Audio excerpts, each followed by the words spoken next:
Pasukan dari Resimen ke-102 milik militer Rusia dilaporkan melancarkan serangan langsung terhadap sejumlah rumah yang ditempati infanteri Ukraina di kota Konstantinovka. Aksi penyerbuan tersebut terekam dalam sebuah video yang diunggah ke Telegram Rabu 11 Juni 2025.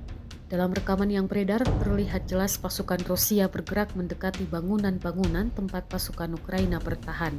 Mereka melepaskan tembakan ke arah rumah dan melempar granat ke dalamnya. Hanya dalam hitungan detik, ledakan terjadi, menandai intensitas pertempuran jarak dekat di kawasan tersebut. Belum ada informasi resmi mengenai jumlah korban atau kondisi para prajurit Ukraina yang berada di lokasi saat serangan berlangsung.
Download Tribun X sekarang, menghadirkan lokal menjadi Indonesia.